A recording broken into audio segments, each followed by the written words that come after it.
Tá gravando.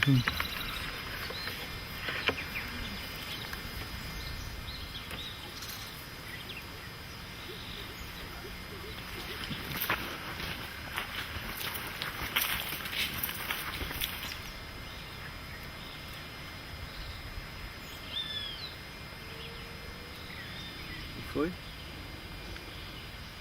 Foi depois ou foi primeiro? Depois a gente vai logo lá, que aí volta. Tá. Bora.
Foi aqui, no início dos anos 90, que um grupo de arqueólogos, coordenado por Anna Roosevelt, encontrou vestígios da presença humana que ultrapassa os 10.000 anos.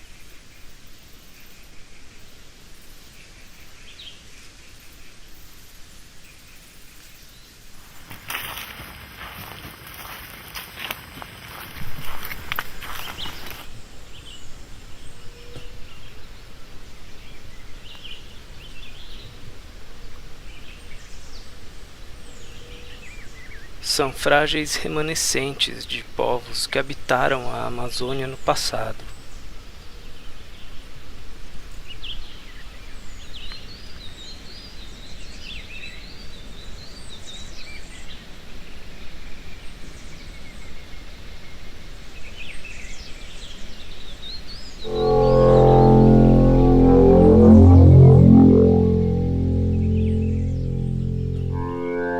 Mais conhecidas do público, as cerâmicas de Santarém e do Marajó revelam a refinada arte daquelas sociedades. São objetos admirados em vitrines de museus pelo mundo. Em 2013, motivados pela ideia de revisitar os lugares de origem destas peças, viajamos ao Pará, gravamos sons e imagens de antigas paisagens, registramos impressões e memórias de pessoas que possuem alguma relação com a arqueologia da Amazônia.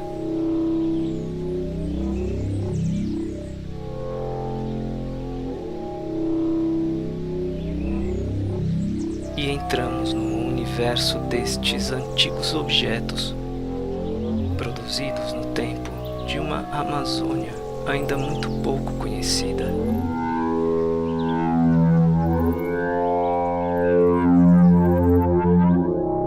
Agora, o GELD é uma referência para o mundo todo, né?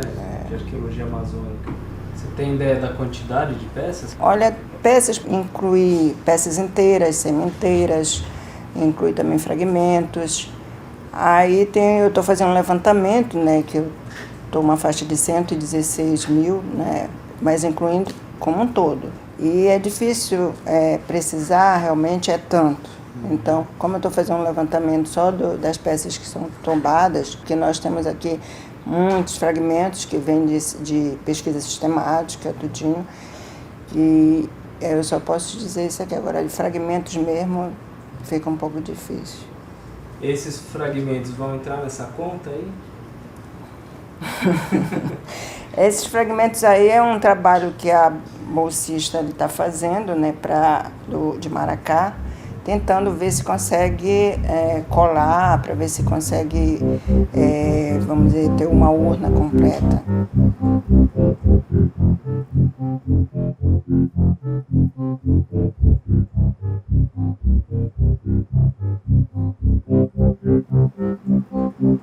R$116.000. 116 mil é que eu estou fazendo um levantamento, né? E até agora nunca termino. Em 2001, a gente usava um livro de tomo, que era um livro de registro, né? Então, eles tinham, assim, dar um número para fragmentos, aí tinha peças duvidosas, assim, vamos dizer, vaso, provável tigela, ou tinha urna, provável vaso. Aí eu tive que fazer para quantificar quantas urnas tem, quanto vaso tem, eu tive que fazer um sistema para mudar esse registro, né? Baseado nisso, foi que eu criei um banco de dados, justamente para evitar que, vamos dizer, a pessoa chega aqui e diz assim, mesmo, onde é que está a estatueta, onde é que está a urna? Aí eu teria que procurar naquele livro imenso. Aí eu peguei e criei um sistema para localizar mais rápido aí dentro, né? Quanto à organização, depois que nós viemos lá do parque, em 1997, aí tudo estava encaixotado. Aí foi que eu fiz a etiqueta, tudinho, porque às vezes as pessoas chegavam no acervo, aí diziam assim, de onde é isso? De onde é isso? Aí eu tinha que ir no banco de dados ver de onde era, porque às vezes não dá para você decorar tudinho, né? Aí eu fiz a etiqueta de cada peça ali dentro, ainda falta fazer mais, né? Não tem fim. Não tem fim, é um trabalho que não tem fim.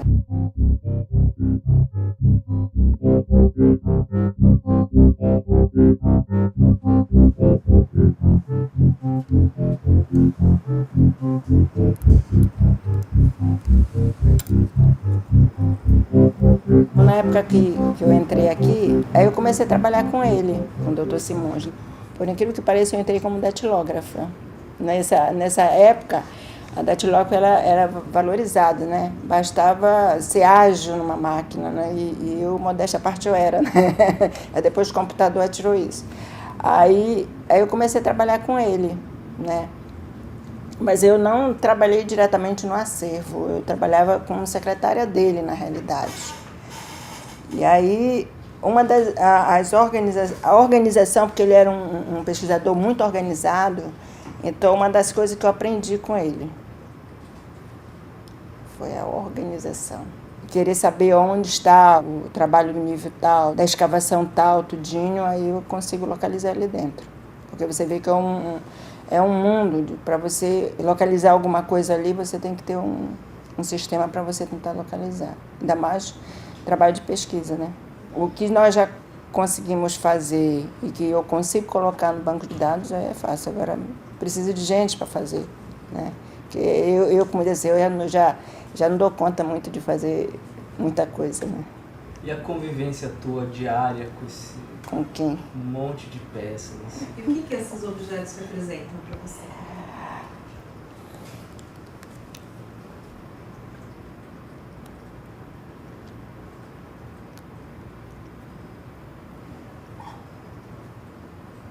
Representa amor, muito trabalho, né? Que eu dediquei a minha vida a esse trabalho, todo organizado. Eu tenho prazer de olhar e ver aquilo organizado. Então eu estou pensando em me aposentar daqui a 1 ano e meio e eu já estou triste por isso. Mas realmente eu tenho que ir, né? Não vou ficar para pedra, né? Diz o pessoal assim, dona Regina, a senhora vai ser tombada aí dentro. Mas realmente não dá, a gente um dia tem que... Não dá mais, sabe? Vamos dizer, eu já pesquisei, já trabalhei em campo, já fiz pesquisa com a Edith, com a Vera, com o pessoal tudinho, mas não dá mais. Eu tenho que ir embora. Chamavam que eu era guardiã. E tem pessoas que acham que a gente, vamos dizer, é dono disso aqui, mas na realidade não é. a gente está cumprindo uma ordem, né? Já teve um lance comigo aqui que uma pessoa já trabalhou muito tempo, né? E ele se formou de pesquisador, de doutor. Aí um dia eu estava sozinha, todo mundo tinha viajado, né? Eu estava só. Aí ele veio aqui e disse assim, eu queria visitar. Aí a Zé disse sim, você tem ordem para visitar? Aí ele disse, não, mas eu sou fulano de tal. Eu disse, eu sei. Mas se você trouxer um documento do diretor, da chefia, tudinho, você entra. Mas se você não trouxer, você não entra. Aí pronto, quando ele me chamar que eu era guardiã, que eu era não sei o que, tal, aqui dentro, se eu era um leão, era isso, por causa disso aqui, né? Mas na realidade não é, a gente cumpre normas, né? Então a gente não pode abrir mão assim, né? Tem que respeitar, né? Tanto que as pessoas chegam, eu encaminho logo como tem que ser, né? Mas também se não tivesse pessoas como você, né? Como é que ia ser, né? Isso é verdade.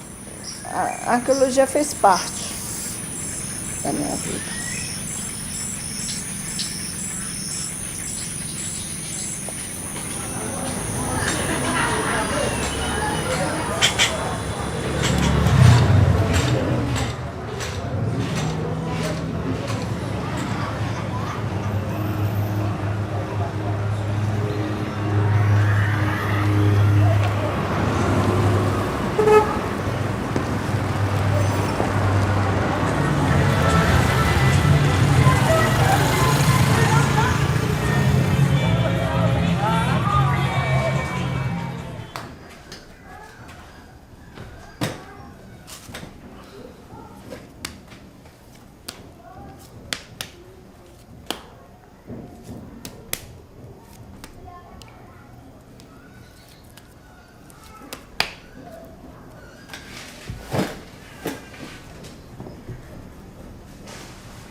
Essa aqui é essa aí, Marival? Isso aqui é um ídolo pé na boca. Isso aqui é da cultura Tapajós. Aqui, na nossa gíria aqui popular, a gente diz agregamento, né? Agregamento porque a gente estamos agregando as pernas, os braços no corpo, né? Pessoas às vezes falam em apliques, né? Mas aqui para nós, na nossa gíria, é um agregamento que a gente chama. Ele é do acervo do museu também, do Museu Guilde. Agora não sei dizer se encontra no museu, porque às vezes as peças vão em exposição para outro museu, né? Outro lugar, aí elas trocam de lugar, né? Mas faz parte do acervo do Museu Guilde. Antes de a gente desenvolver esse trabalho aqui na cerâmica, a gente não produzia esse tipo de trabalho, essa linha, por falta do conhecimento, né? Então houve a necessidade de a gente ir atrás do conhecimento dessas peças para poder desenvolver, porque depois do momento que nós participamos de algumas palestras, tivemos acesso às originais, né? Só assim é possível desenvolver esse trabalho. Fora isso não tem como. Muita gente tenta fazer, mas não consegue porque não tem uma base, não viu a peça, assim, não tem uma foto aí. Tem pessoas que têm talento muito grande, mas sem esse conhecimento de pelo menos ver a original, não tem como. O primeiro passo foi a gente aprender, né, um pouco de cada cultura, que nós trabalhamos com a marajoara, a tapajônica, que é essa aqui que eu estou fazendo, né, a maracá e a cunani, né, que são culturas de cerâmica totalmente diferentes. Por mais que lá na mesa, assim, para quem não conhece, pensa que é tudo igual, mas tem uma grande diferença para quem estudou esse tipo de cultura, né? Aí a gente sabe o que a gente está fazendo, pelo menos a cultura que a gente está trabalhando. Por exemplo, essa cultura aqui, que é a cultura tapajônica, ela é mais voltada já para as estatuetas, assim, para peças com formas de pessoas acocoradas, sentadas, índia com bacia. Já o marajoara não, o marajoara já é mais voltado para aqueles vasos decorados, com os desenhos muito bem elaborados, né?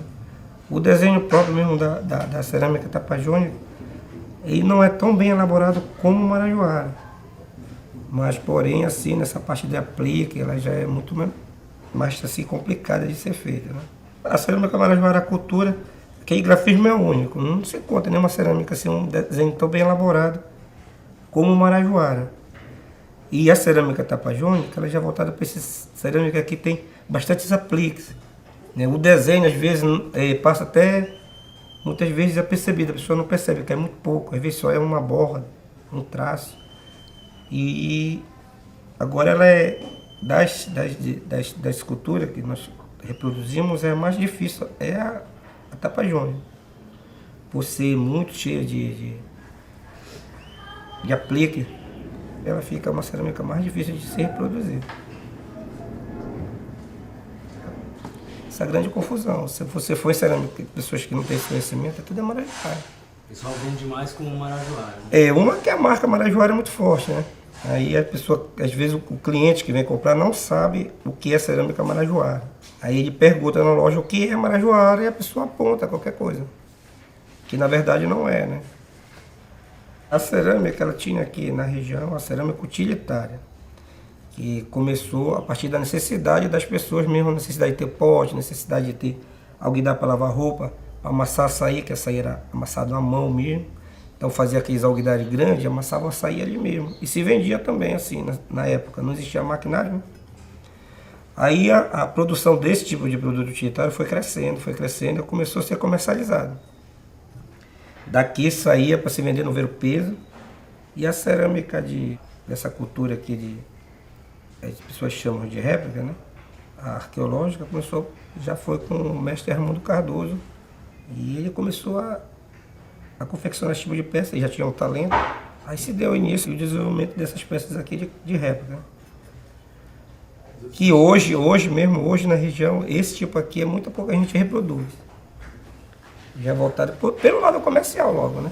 Que tudo gira no comercial.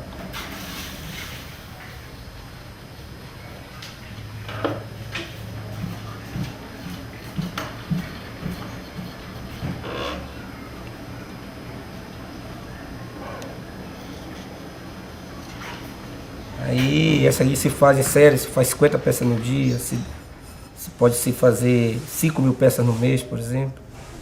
Enquanto essa aqui, além de ser muito lenta, o público também é muito restrito ainda.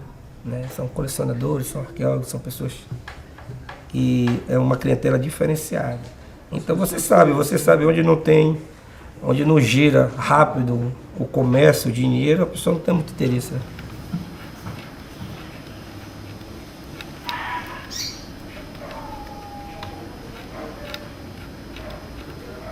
Depois que o Raimundo Cardoso começou a produzir como ele era artesão, ele frequentava aqui também o nosso bairro, porque onde ele morava é um pouco afastado aqui do centro, onde se concentra todas as cerâmicas.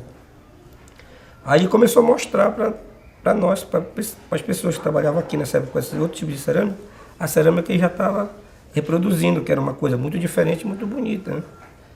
E na época, como ele era o único, também a procura começou a ser muito grande. Aí daí começou o interesse de outras pessoas reproduzir também.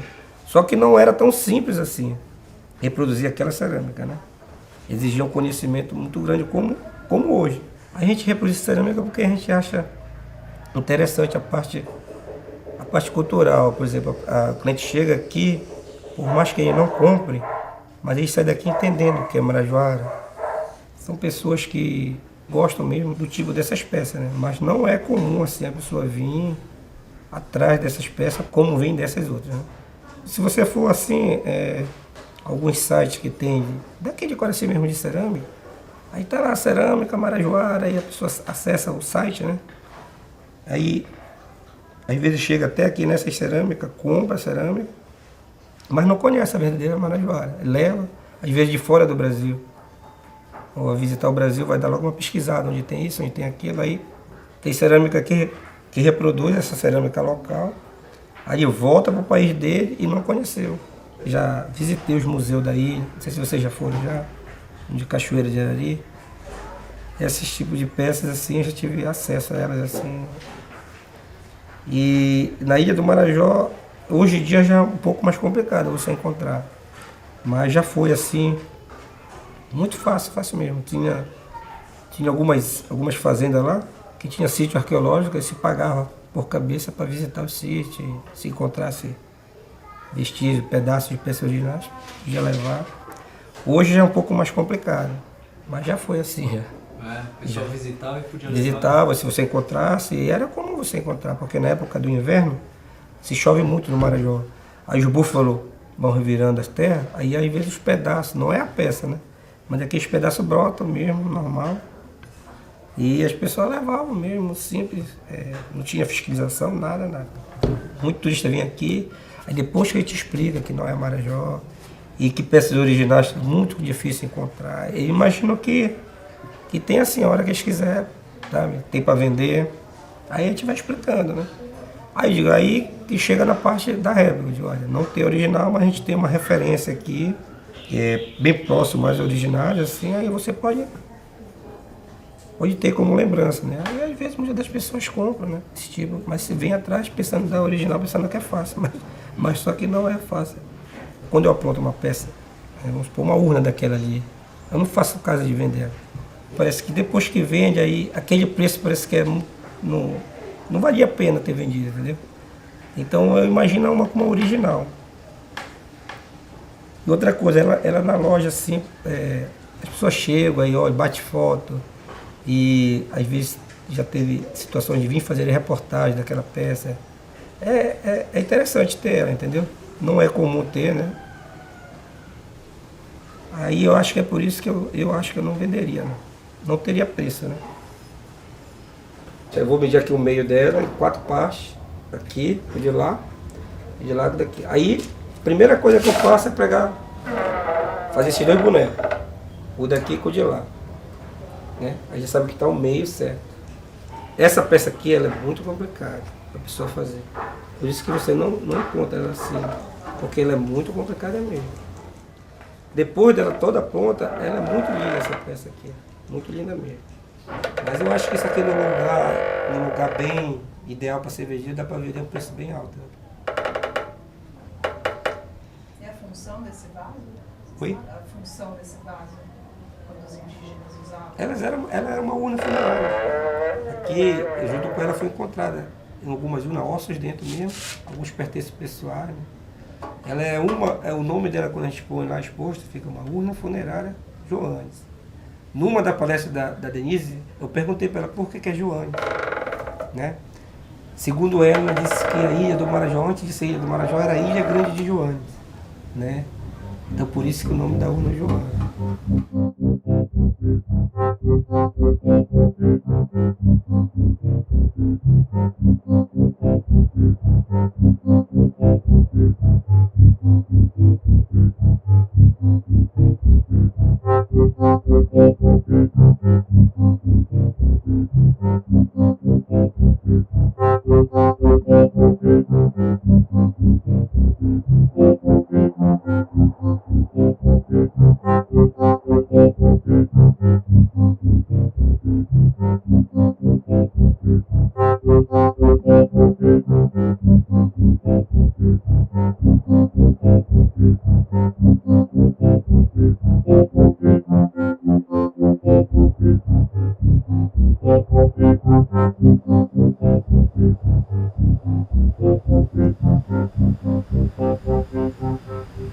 As interpretações com relação à arqueologia do Marajó variaram muito ao longo do tempo, né? Na verdade, sempre impressionou muito todo mundo que pesquisou lá a questão da altura desses tesos, né? E da riqueza do material que se encontrava lá. Então, todos os pesquisadores que trabalharam desde o final do século XIX já notaram que era uma construção artificial, que aquilo não era natural, né? Perceberam que haviam várias camadas, né? Como diferentes camadas de ocupação, e no meio dessas camadas encontraram vestígios de fogueiras, né? De moradia mesmo, pisos, coisas desse tipo, e muita cerâmica, alguns objetos líticos e esses enterramentos, né? Que em geral, sim, todos relatam que você encontrava esses enterramentos mais ou menos agrupados. Né? Então tem um monte de conhecimento que vem assim, dessas primeiras escavações e dessas retiradas de material arqueológico ao longo do tempo. Quando a Beth Meggers foi fazer o trabalho no Marajó, ela já conhecia que existia essa cultura marajoara, todo mundo já conhecia, mas não se conhecia que existiam outras ocupações na ilha também. Então o trabalho dela foi muito importante porque ela selecionou uma área e fez uma prospecção, né, identificou vários tipos de sítios diferentes e propôs o que seria uma sequência dessa ocupação do Marajó. Na época, na final da década de 40, ainda não se usava a datação radiocarbônica, né? E a ideia, então, que ela apresentou com relação a esse desenvolvimento cultural é que você teria várias ocupações, né? Que ela chamou de fases arqueológicas distintas, e essa fase marajoara era dessa sociedade mais desenvolvida.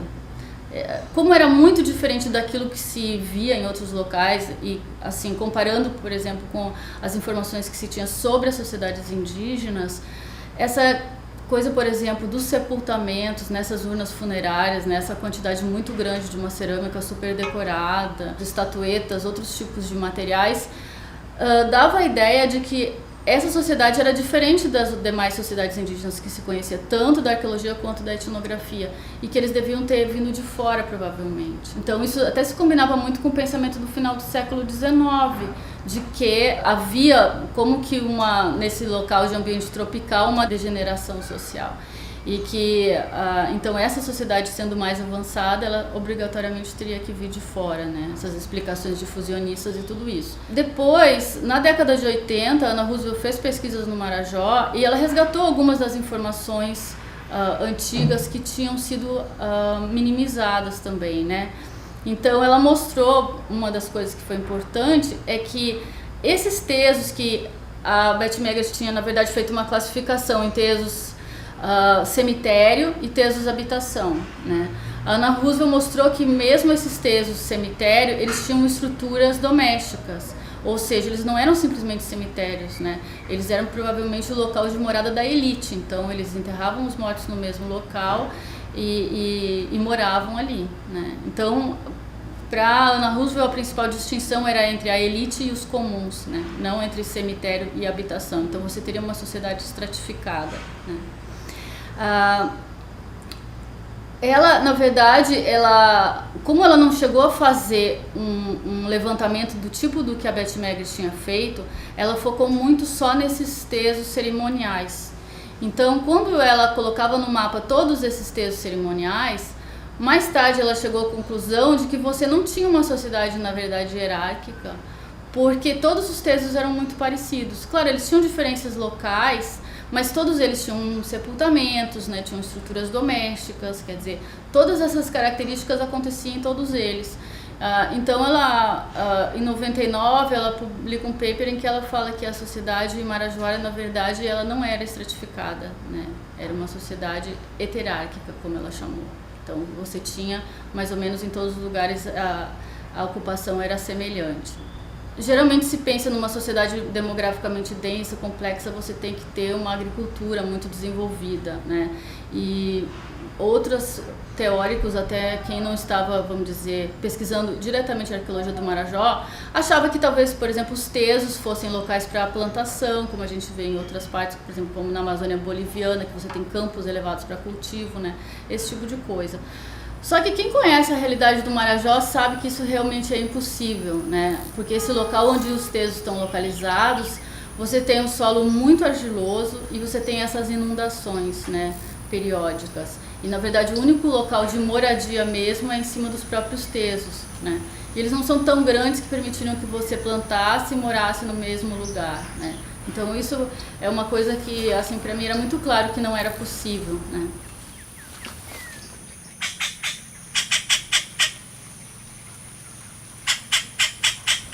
E eu tive, eu acho que um pouco de sorte também de poder ter essa oportunidade de visitar esses locais dos tesos em várias épocas diferentes do ano, né? E perceber essas diferenças na ecologia do lugar. Que é uma coisa, na verdade, que vários autores e mesmo romancistas que trabalham o Marajó falam isso, né?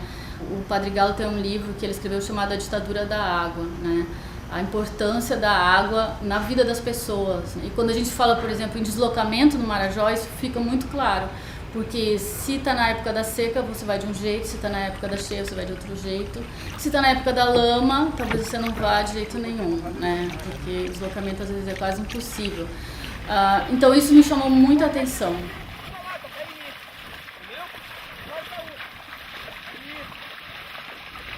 O primeiro teso, na verdade, que eu visitei foi o do Pecoaquara, né, quando eu estava trabalhando no Médio Rio Anajás. Foi por informações de pessoas ali que falaram que estavam, inclusive, retirando peças de lá. E como era mais próximo para ir, então a gente organizou uma expediçãozinha no fim de semana para ir lá visitar.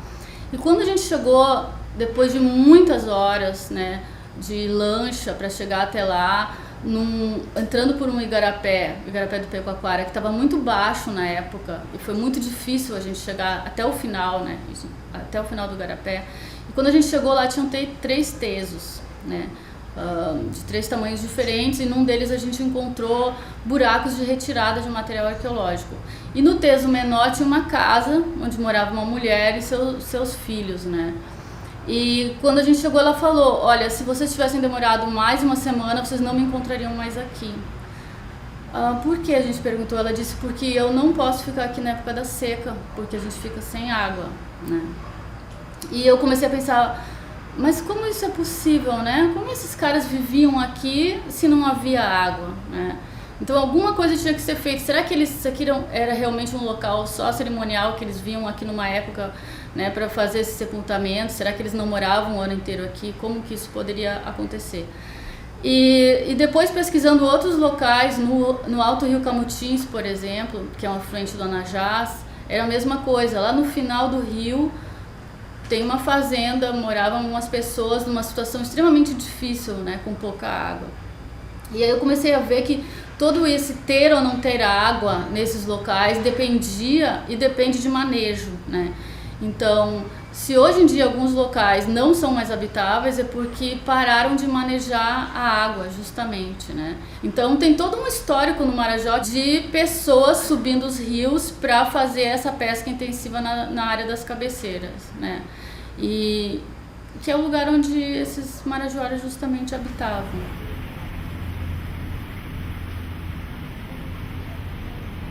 A construção dos tesos, ela ocorre como efeito também de todo esse manejo que eles fazem, é um manejo ecológico que eles fazem na cabeceira dos rios. Então, aproveitando uma situação que já é natural, digamos assim, da dinâmica hidrológica da ilha, né, e da dinâmica dessas populações de peixes, eles aproveitaram isso para poder produzir uma quantidade de excedente alimentício muito alto que permitisse o crescimento demográfico deles.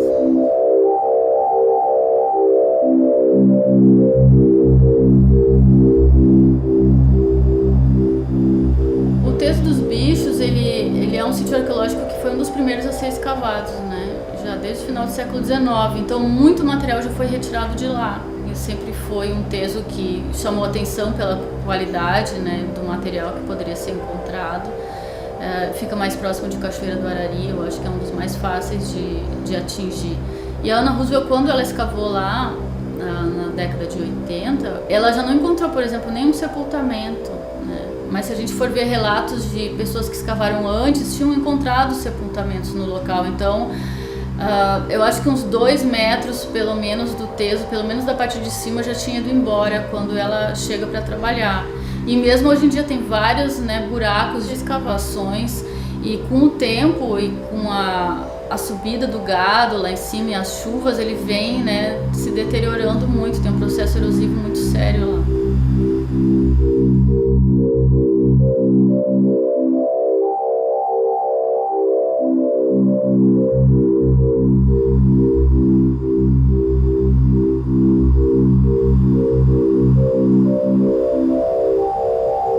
Sobre essa coleta do material arqueológico, né? No Marajó tem uma tradição já de coleta do material há muito tempo, né? Porque muitas vezes essa coleta foi estimulada. Eu acho que justamente porque vinham pessoas de fora interessadas, né?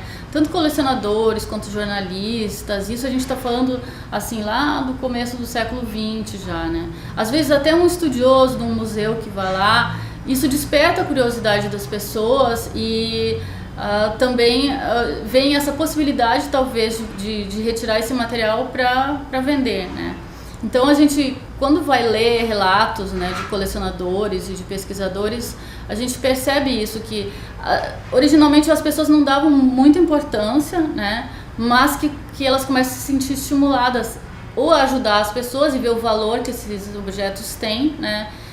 Ou então retirar para guardar às vezes em casa e quem sabe futuramente vender, né?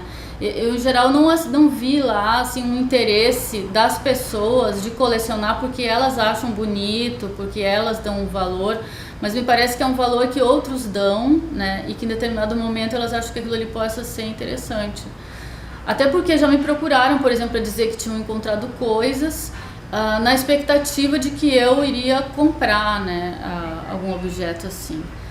Então tem toda essa questão. Algumas pessoas também acabaram dizendo que o Padre Galo estimulava, chegou a estimular isso. Claro, porque ele, na verdade, ele se interessou, né, quando ele viu os cacos de cerâmica decorados, ele achou que poderia aquilo de alguma maneira se transformar em renda para as pessoas, né? Não em renda para vender o objeto, mas no museu, que as pessoas viessem para o museu, né? Ou então que pudessem fazer, como eles acabaram fazendo, réplicas ou coisas decoradas, né, com os desenhos da cerâmica para vender, como as camisas bordadas que eles faziam. Então ele viu essa possibilidade. Então algumas pessoas dizem que o fato dele pedir para as pessoas também teria estimulado, né? Porque na verdade durante um determinado momento as pessoas sabiam que o padre gostava daquelas coisas, então eles também iam buscar para poder levar para o museu, né? Mas isso é claro que não é, assim, eu acho, um fator maior de destruição do sítio arqueológico. Sem dúvida nenhuma foi esse comércio ilegal que levou a isso. E principalmente, assim, os principais agentes da destruição sempre foram os próprios fazendeiros. Porque uma pessoa, individualmente, ela pode ir lá, talvez, gastar um dia tentando tirar uma peça, né?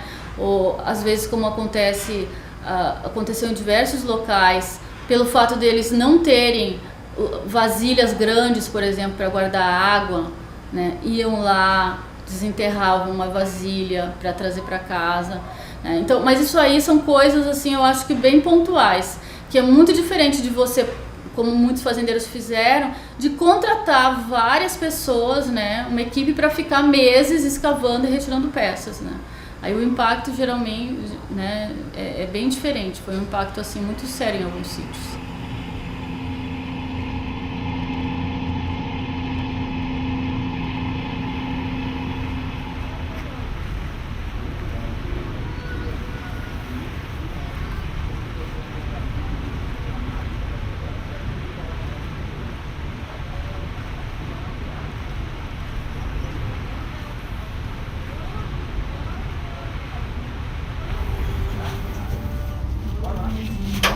Chega no porto do Camará e porto hidroviário, que serve para os 4 municípios, Salvaterra, Açores, Cachoeira do Arari, Santa Cruz do Arari, né?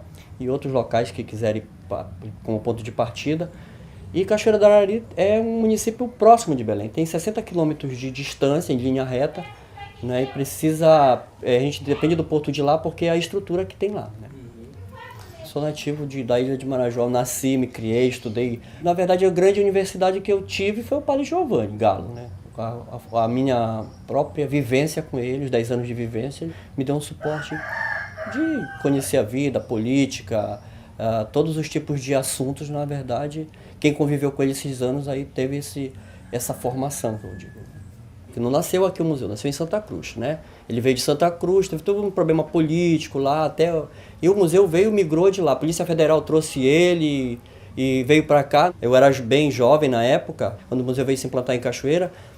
E, então, o museu já tinha uma proposta. A proposta ousada era que ele não é o museu de Cachoeira nem de Santa Cruz, ele é o museu do Marajó, ele é um representante da ilha de Marajó como um todo.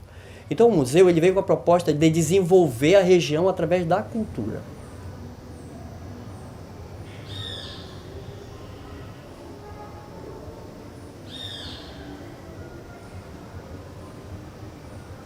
A proposta do Padre Giovanni era muito ousada.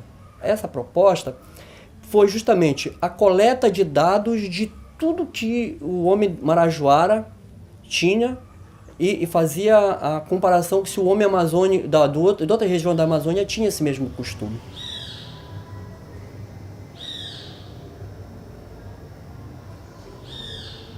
A ideia é que, por exemplo, o Windows se chama as janelas. Então as janelas, o museu tem as janelas, só que na parte mecânica, não no clique, mas na parte mecânica, quando tu levanta, abre-se uma janela, né? Então é essa a grande ideia do museu, as janelas que se abrem. Você tem que mexer nela, pegar nas peças, que é diferenciado pelo fato seguinte, que o brasileiro tem os olhos na ponta dos dedos, né? Ele dizia isso. Então você tem que virar, revirar e ler os textos que estão lá. Diferente do Windows do Bill Gates, que você vai clicando, vai aparecendo na tela, numa tela. São computadores caipiras, segundo ele dizia. Ele brincava muito com isso. Ele dizia que o Bill Gates teve a mesma ideia que ele, só que o museu nasceu em 1970 e o Bill Gates veio com a ideia em 1983. Então a ideia dele é muito mais antiga que a do Bill Gates. Ele brincava com isso, ele falava isso. Eu sabia que ele fazia pesquisa e o povo começou a mandar peças para ele, doar peças para ele. E o padre foi coletando essas coisas e botando nas exposições. E fora outras peças que isso não foi descrito, na verdade, por nada. Porque eu não sei a profundidade, não sei... Algumas referências arqueológicas eu não posso dar das peças. A procedência, por exemplo. A procedência de algumas ele dava. Tem material do Teso dos Bichos? No museu? Com certeza tem. Eu não sei identificar quais são as peças. Né? Porque era tipo assim, doavam, mas na época não tinha pessoas adequadas para fazer um tombamento daquela peça. Isso veio muito depois que ele foi nos capacitando para isso. Né?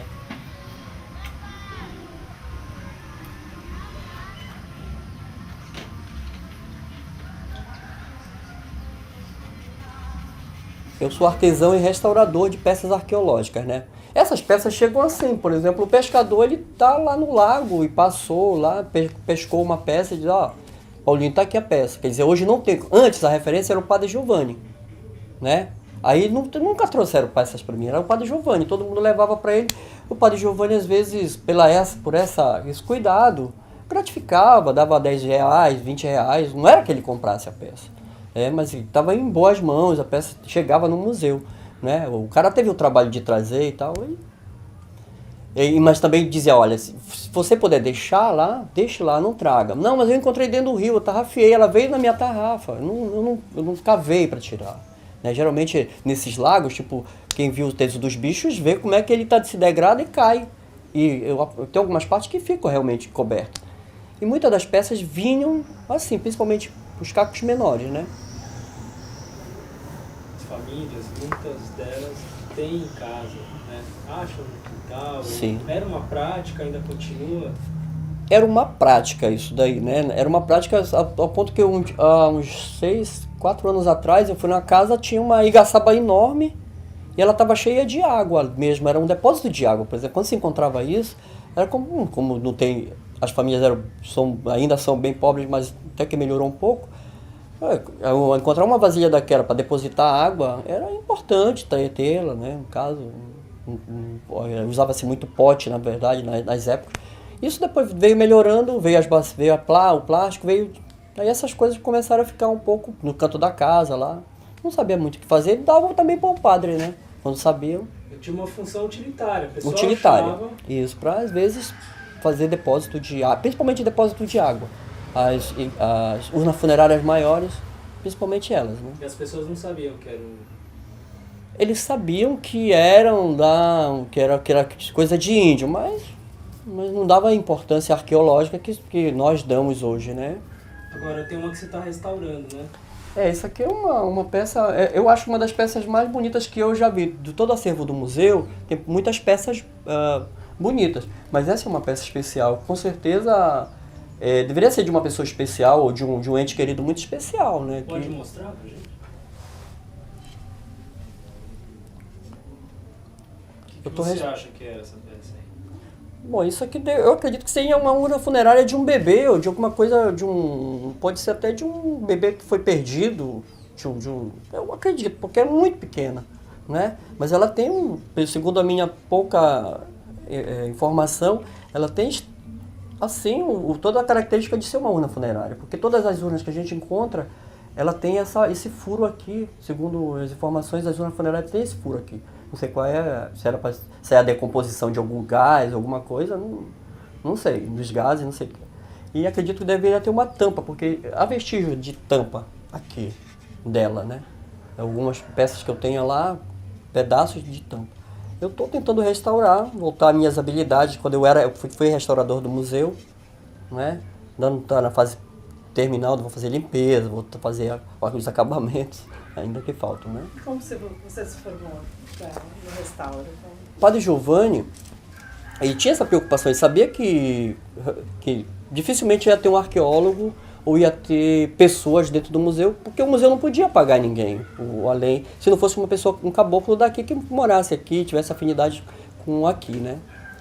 Então, o que foi que ele articulou? Ele sabia das minhas habilidades já, eu acredito que era essa a intenção quando ele me cogitou para ir com ele, sabia das minhas habilidades como restaurador de imagens sacras. Minha família toda tem uma tradição de imagens sacras. Paulo, a gente sabe que aqui na região tem muitos fazendeiros que formaram coleções. O padre tentou, junto a esses fazendeiros, a doação dessas coleções, fora esses que você comentou na tua fala? O museu já veio praticamente todas essas peças, já vieram praticamente todas de Santa Cruz do Arari, quando elas vieram de lá. Quando nós encontramos o museu, ele já estava praticamente, eu acho que 80% a 90% pronto, né? Ele só foi feito implantação aqui e as pesquisas que foram melhoradas e colocadas, né? Na verdade, eu não posso te dar essa informação, mas eu acredito que os fazendeiros sabiam que ele estava coletando peças e era o Museu do Marajó, porque a ideia era colocar que não era de Cachoeira nem de Santa Cruz, era do Marajó. Eles se interessavam em colocar, né? Mas muitos não se interessavam, sabiam do valor às vezes, até porque a legislação antes não preservava, e existia muito tráfico de peças, levavam peças para grandes museus, grandes coleções, era mais importante vender as peças do que, né, manter em casa, principalmente os que tinham mais informações. Né? Quem não tinha informação, como eu estou dizendo, acabou não ter informação. Ninguém fazia uma proposta para eles. Nos anos 80, 90, isso daí era uma prática de levarem peças daqui para grandes museus.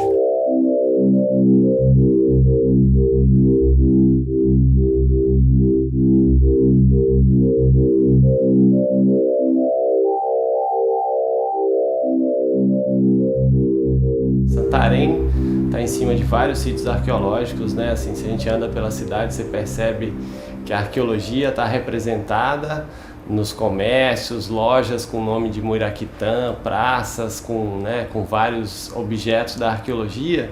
Mas se você começa a ver mais a fundo, esse simbolismo ele é superficial. As pessoas não conhecem de fato o que está representado ali, né? Então, assim, com toda essa riqueza, desde os sítios da cidade, talvez, né, o sítio Aldeia seja o sítio maior, o maior dos sítios arqueológicos da Amazônia, né? Assim, as pesquisas da Ana Roosevelt propõem que aqui seria um dos maiores assentamentos humanos do período pré-colonial. A gente tem as ocupações mais antigas da Amazônia aqui na região, né? Monte Alegre, a grande região de Santarém. Os sambaquis mais antigos da América do Sul estão aqui na região também. Então, né, assim, Santarém e a arqueologia têm uma relação muito forte, assim, e criar um curso de arqueologia aqui, eu acho que além, né, da importância fundamental de formar arqueólogos para trabalhar no Brasil, tem essa ideia de fazer uma relação mais próxima com a comunidade também, né, para que se desperte um pouco o verdadeiro sentido da arqueologia, né, para que esse Muiraquitã, da loja do Muiraquitã, ele passe a fazer algum sentido do ponto de vista histórico também, que a gente percebe também que mesmo fervilhando a arqueologia aqui, a arqueologia, né, tá num segundo plano aqui, não tem um museu de fato na cidade, não tem, né, a pesquisa que é produzida aqui é produzida para fora, não tem uma pesquisa produzida para a cidade. Então eu acho que a importância de fazer um curso de arqueologia aqui é para tentar reverter um pouco essa situação, para produzir arqueologia em Santarém para Santarém. Porque durante anos a arqueologia saiu daqui. A arqueologia saiu, as coleções saíram, né? Assim, provavelmente se vocês forem entrevistar as pessoas da cidade, eles vão falar do material do Birajara, do material que foi roubado de Santarém, essa é a palavra que eles usam, né? Assim, mas eu me pergunto, e se o material tivesse ficado aqui? Em que condições será que ele estaria, né? Então, assim, pensando nisso, acho que ter saído garantiu a conservação, de uma certa forma, né? Assim, a gente olha as coleções que permaneceram, o estado delas é muito precário. Então, acho que tem que pensar na arqueologia daqui para frente, porque ficar pensando em recuperar o que foi, aí acho que a gente tem que pensar em pegar o que ainda tem, né, que tem muito e que está sendo destruído num processo acelerado até. Não adianta você ter coleções, mas você não ter resultados sobre o que de fato significam aquelas coleções. Então acho que a arqueologia da Universidade de Santarém tem que ser pensada nesses moldes. A gente tem situações diversificadas, assim, desde principalmente pessoas do interior nos procuram muito para doar peças que eles encontraram, que caiu do barranco do rio, que foi furar uma fossa e encontrou um material e tal. Mas as pessoas da cidade, as coleções estão na mão de um outro tipo de público, assim, então esses eles, né, não nos procuram, assim. Eu acho que, e também por conta das histórias do que se especula sobre as coleções, que fulano vendeu por $1 milhão, que, né, foi roubado, que foi isso, que levaram embora. Eu acho que tem esse sentimento de perda, tem um apego muito grande dos colecionadores com as coleções também, assim, de achar que enquanto estiver sob o poder do colecionador, está mantido aqui na região, né? E aí tem uma certa dúvida se vem para a universidade, se vai permanecer na universidade, né? Ou se vai embora. Então acho que um trabalho educativo mesmo, assim, para mostrar o que é de fato o papel da universidade com o estudo de arqueologia, vai poder fazer um diferencial nessa questão, mas a situação que a gente vê é essa ainda. A gente ainda não se aproximou deles e eles também não se aproximaram.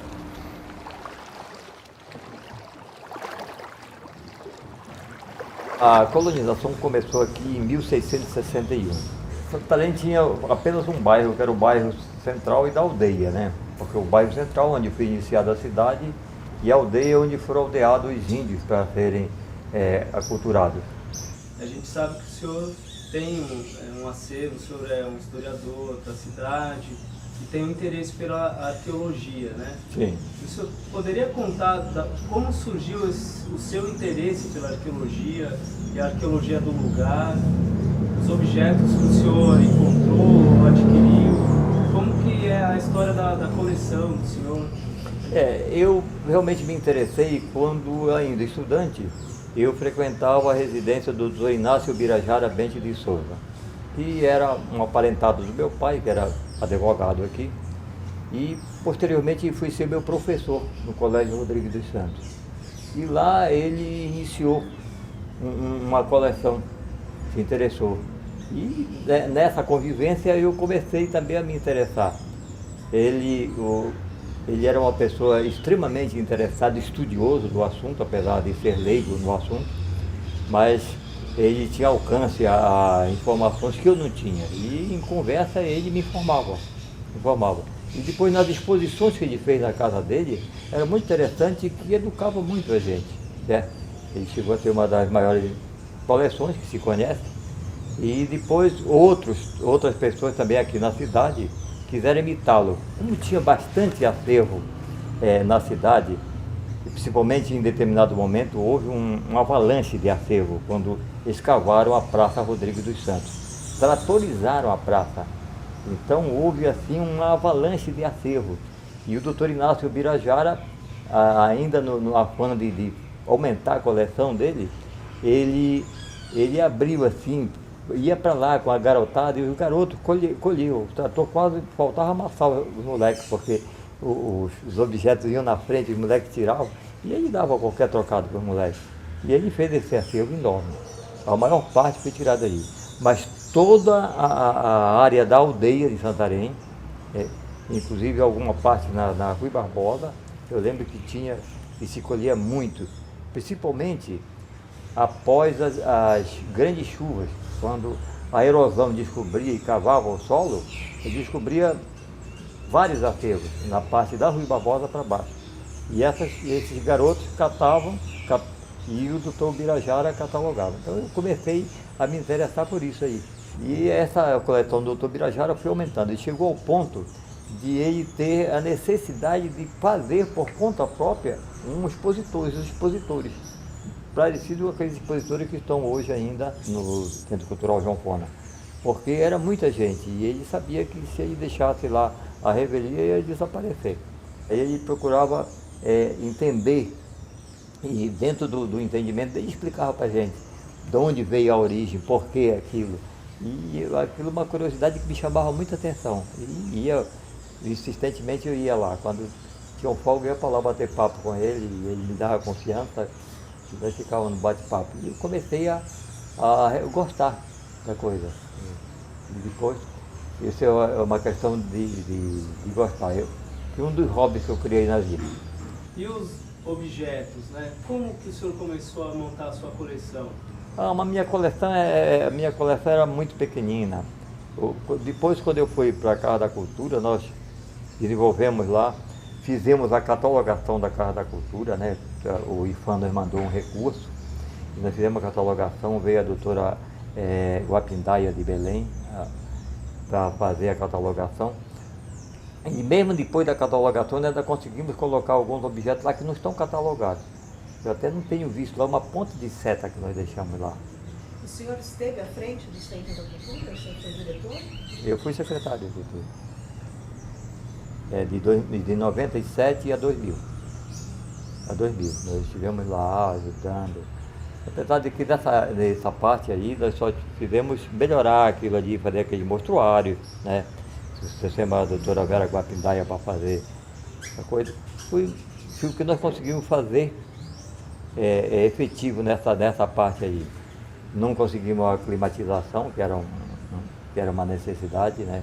A nossa reserva também lá é muito deficiente, excessivamente deficiente, não conseguimos aumentar.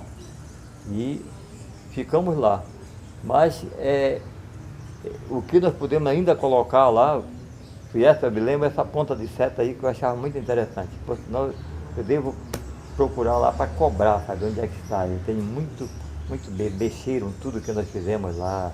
Quando nós visitamos pela primeira vez o Centro Cultural no começo do ano, né, a impressão que deu é de que tem pouca peça lá. A quantidade de material arqueológico que existe na região, né, a gente achava que ia encontrar mais lá, e não tem uma sala que está totalmente vazia, né? Nós visitamos a reserva técnica lá do Centro Cultural, ela está abandonada. Totalmente. Uma situação terrível mesmo. Né? Totalmente. Não há espaço, porque o acervo realmente, o grande acervo de Santarém foi esse que foi transferido para a Universidade de São Paulo, certo? Inclusive do Dr. Inácio Birajara, essa parte que está aqui foi uma pequena parte que ele, como amante de Santarém, reservou para Santarém. E ele já doente, já não trabalhava mais, ele precisava de recurso para se tratar, ele era diabético. E ele procurou então vender para ter recurso para se tratar. E não encontrou ninguém. Ele sempre falava para a gente, poxa, a gente vai perder um patrimônio. Até que, graças a Deus, a universidade se interessou, está preservando lá, muito bem preservada, que eu sei, e ficou um resto. E quando o governador do Pará, que era o Guilhom, Fernando Leão Guilhom, se interessou e conseguiu uma verba a fundo perdido no Banco da Amazônia e comprou e deu. Mas deu para Santarém e o executivo de Santarém não se interessou, ninguém se interessou. Ficou na Casa da Cultura arrumada no chão, literalmente no chão. E lá ficou o seguinte, cada visitante importante que chegava aqui, o prefeito levava lá para ver e tirava uma peça e presenteava ao visitante. E a população de Santarém, o senhor acha que ela valoriza esse passado indígena, essas peças arqueológicas? Olha, as pessoas que têm cultura, sim. A grande maioria, por exemplo, isso teria que começar pelos nossos administradores. E que nem todos têm. Quando eu fui vereador, era comum me chamarem de criador de dinossauro e outros pejorativos, porque eu falava um pouco de cultura. Né? E eu nunca me senti ofendido por isso, muito pelo contrário, me sentia valorizado, porque eu acho que tem um valor muito grande, né, a preservação cultural, e isso aí faz parte de quem. Mas só diz um amigo que eu tenho que só compra arroz quem não tem arroz, só compra feijão quem não tem feijão, mas só compra cultura quem tem cultura. Não existe ninguém que vá atrás de um acervo cultural que não tenha cultura. A gente só valoriza aquilo que a gente conhece. Se você não conhecer, não valoriza. E eu tenho uma pena, porque a Santarém está deixando a história escapulir. Se a gente pudesse, eu vou repetir, se a gente pudesse criar em Santarém um museu, mas um museu, não é?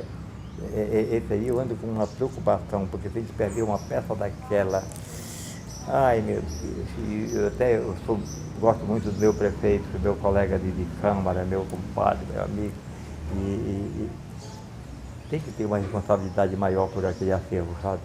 E no tempo que eu estava lá já era muito vulnerável, agora está pior um pouco. O senhor pensou já em doar a sua coleção para alguma instituição?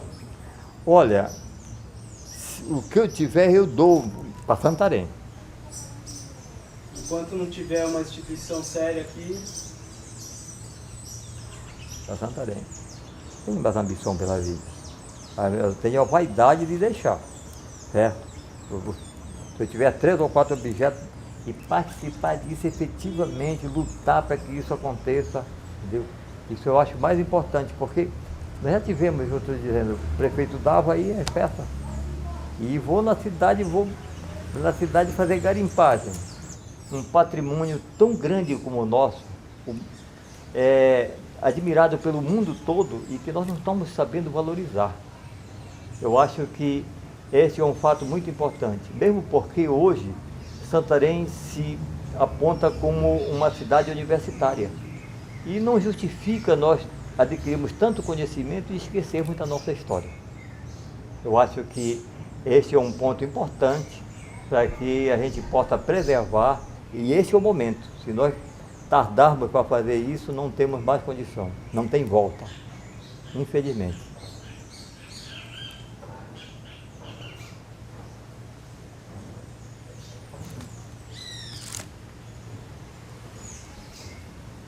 Tá ótimo.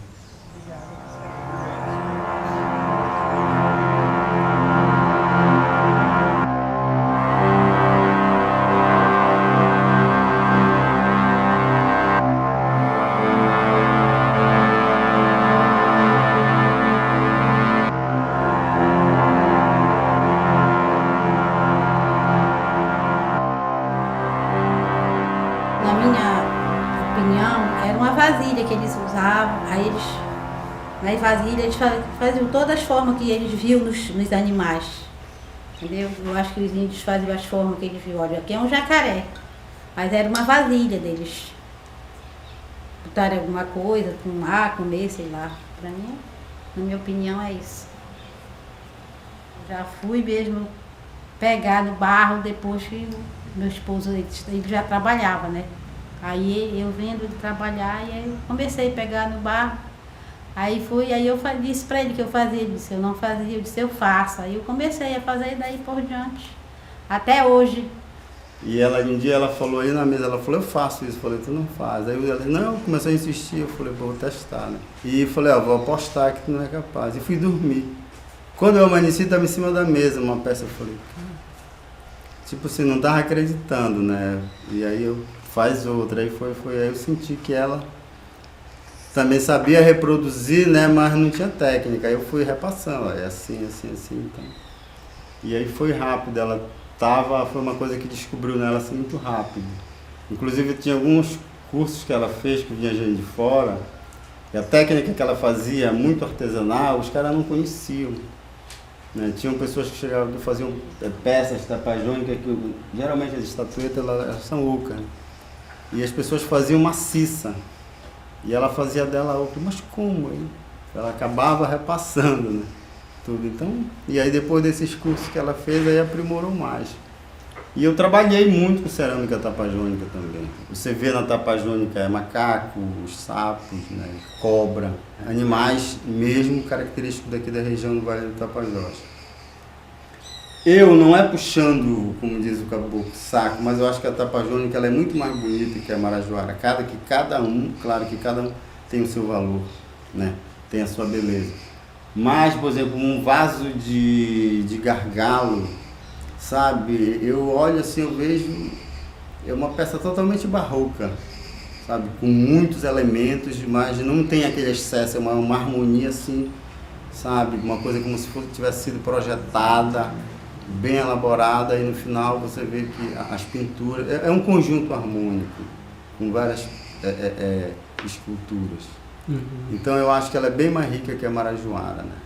E a partir das teses desses grandes estudiosos, que uns dizem que veio do Andes, essa civilização toda, outros dizem que é do Marajó, eu acredito, depois de tudo isso, eu acho que tudo começou aqui. Não porque eu sou daqui, mas eu acho que tudo começou aqui, né?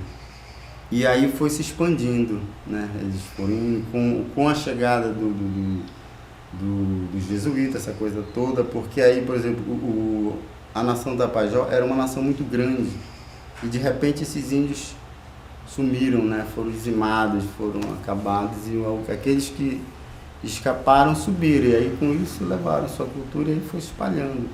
Mas se você pegar Santarém, depois Óbidos, Oriximiná, você vê que existe nos trabalhos de cerâmica o traço tapajônico, mas ele vai se perdendo e vai entrando outros elementos já daquela região e vai subindo. Quando você chega do Peru para lá, já claro, muda o material e o desenho é outro, mas alguma coisa aparece. Muitas vezes o Muriaquitã, ele é muito presente nessas civilizações, mas os Muriaquitãs são totalmente de outra forma, né? O Muriaquitã que tem que a gente vê nos maias, os incas, é totalmente diferente dos daqui da região, né? Então eu acho que tudo começou aqui, e aí essa civilização, e aí alguns desceram o Marajó, mas no Marajó eu acredito que também já tinha um grupo isolado com essa cerâmica já sólida lá, tanto que não mudou, né? E você não vê elementos do Marajó em outras regiões. É muito característico de lá. Ainda se encontra muita peça aqui, cavando, em construção. O bairro da Aldeia, ele passou a ser bairro da Aldeia porque ali no mercado era onde era a aldeia dos Tapajós. Então as pessoas foram morando, foram construindo em cima. Então, né, já houve várias construções aqui que as pessoas vão construir e acabam encontrando, né? Acho que uns 3 meses, 4 meses atrás foi encontrada uma faixa de 13 peças, né? É raso mesmo, não é coisa profunda. E a maioria dessas peças foram embora. Foram para onde? Muitas para a Europa, São Paulo, Rio. As peças do Birajara, a maioria foi encontrada onde hoje é a Praça Rodrigo dos Santos, em frente ao Mercado Moldeiro. Aquela praça, se vocês observarem, ela tem um buraco, né? Foi porque foi escavado. Então ali era onde tinha o maior sítio na época.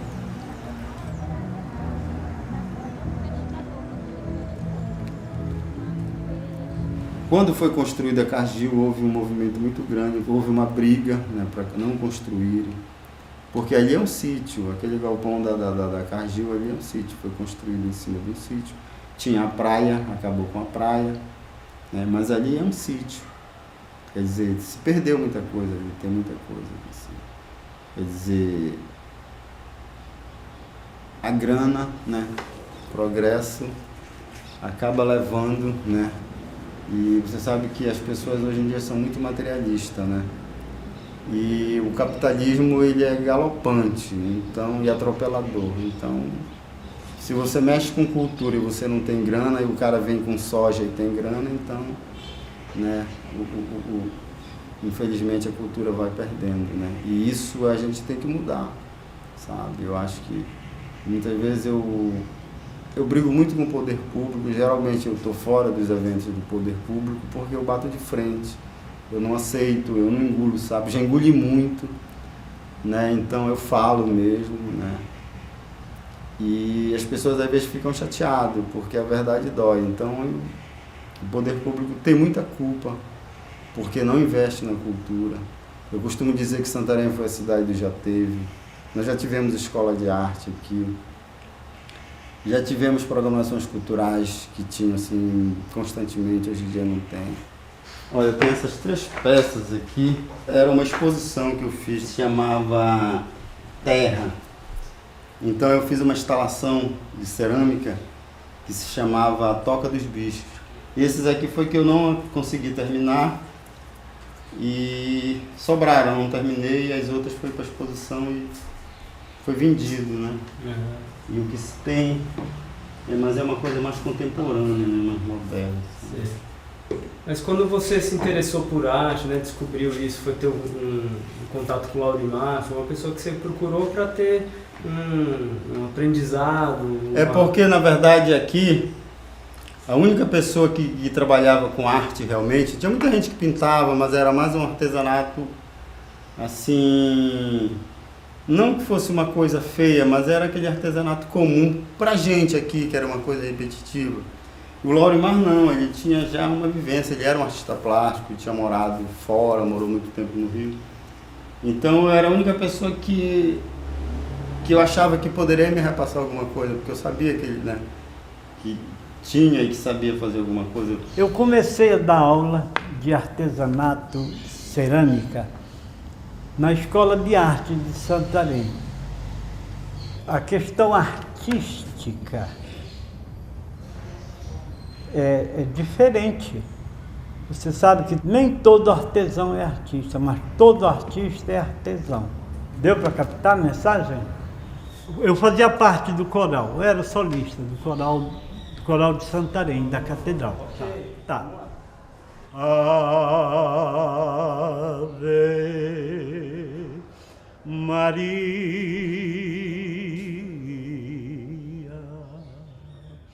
gracia plena, gracia plena, Dominus tecum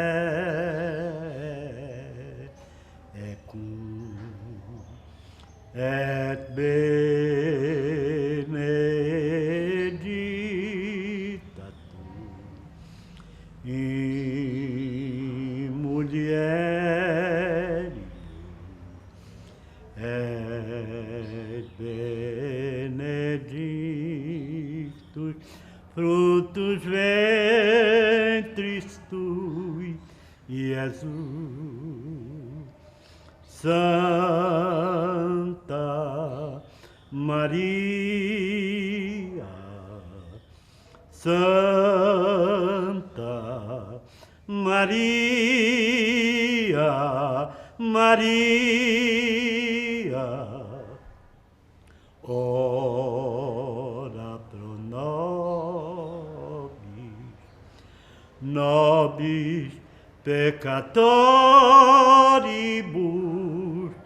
nunc et in hora mortis nostre.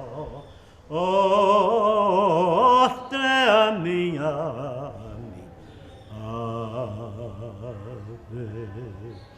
Maria. Nós estamos no Brasil, no estado do Pará, em Santarém, dentro do Centro Cultural João Fona, que é o nome dado ao edifício dentro do qual a prioridade é a instalação de um museu sobre a história da cidade. É um centro onde se pode fazer repasses da cultura santarém.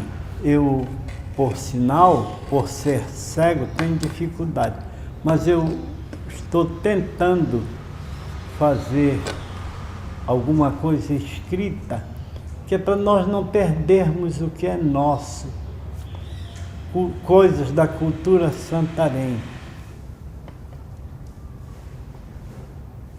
E qual é a relação do senhor com essas peças aí? Como é que o senhor começou a ter um interesse pela arqueologia? Bem, quando criança, eu morava numa área de terra preta, que nós chamamos, e lá nesta área de terra preta, embora seja um pouco acima do centro da cidade, tinha muita cerâmica enterrada. Nós não chamávamos de peça de cerâmica Santarém, não chamávamos de nada. Nós chamávamos de caretas. E nós juntávamos aquela, quando dava chuva, retirava-se as peças e se ia guardando. Mas nunca pensei em questão de fazer museus. Isso foi pouco a pouco, conforme eu fui desenvolvendo, conhecendo museus fora de Santarém, no Rio, São Paulo, essa coisa. Aí eu peguei, achei por bem começar aqui em Santarém em 86. Nós temos alguns arqueólogos aqui, sabe? Essas pesquisas começaram com a vinda desses arqueólogos? Ou já... Não, isso aqui começou com a doutora Ana Roosevelt, em 1990. Quando ela esteve aqui, esteve comigo, eu indiquei sítios arqueológicos e outras coisas. Depois eu repassei o repasse para o Elcio Amaral. Aí ele continuou a mostrar, dizia para ele onde era, ele ia, levava. E o senhor Elcio, o senhor é amigo dele? Eu me dou muito bem com o Elcio Amaral. Ele tem uma coleção, não tem? Tem. Por sinal, tinha até muiraquitã lá. E hoje em dia eu não tenho muiraquitãs mais aqui no museu. Mas já teve isso? Eu tinha muiraquitã. O que aconteceu com isso? Alguns chefes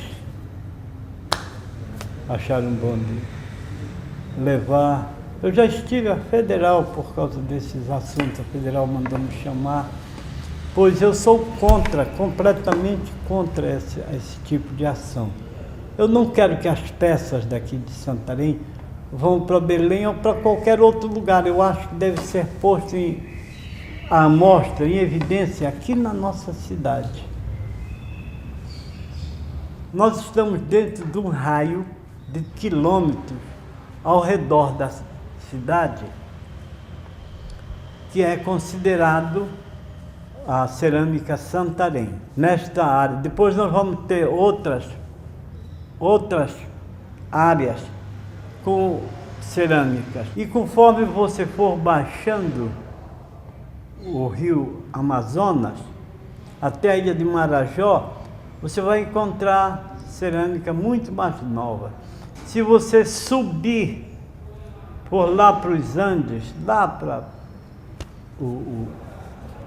subir do rio Amazonas, você vai encontrar cerâmica mais nova do que as daqui. Eu acho que isso faz parte da história de Santarém. Automaticamente é o nosso começo humano, né?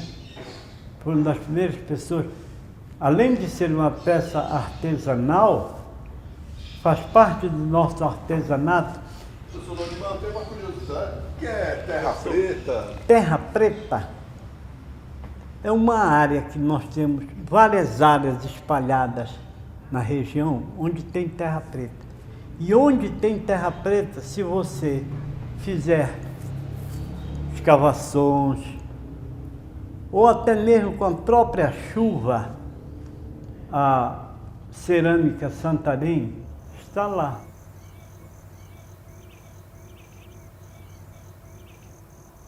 Bom, aqui é o sítio Cedro. Os ocupantes, o Zé, a família dele está morando aqui há várias décadas, né? Então eles já sabiam da existência desse sítio de Terra Preta. Um conjunto de sítios aqui na área de Planalto, na área de Santarém, que a gente poderia colocá-lo como um sítio padrão, tá? Um tipo padrão.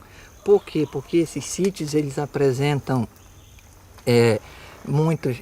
o tamanho pode variar de 2 hectares a 30, 40 hectares e muita terra preta. A profundidade não é tanta, o pacote chega a 30, 40, 50 centímetros de profundidade, mais a quantidade de material cerâmico, lítico, é muito grande. A gente pode observar em superfície que esse material está aflorado e é em quantidade.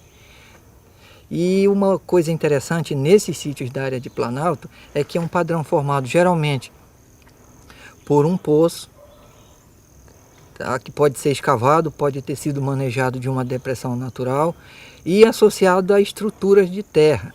tá? Que são montículos. Então, nos sítios de maior porte, é comum aqui na área de Planalto a gente ver esse padrão de ocupação, que é formado por um poço e estruturas de terra. Aqui também a gente observa que tem cerâmica pintada. A forma do material é bem variada. Tem cerâmica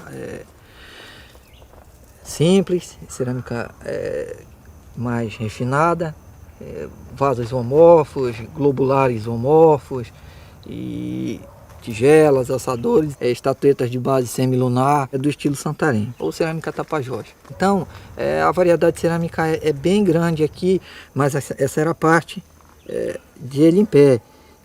E aqui havia uma decoração que saía para esse lado, aqui. Só que só com esse fragmento fica meio complicado. A gente poderia pensar que isso aqui seria uma base, tá? Mas não, a posição do vaso é essa aqui.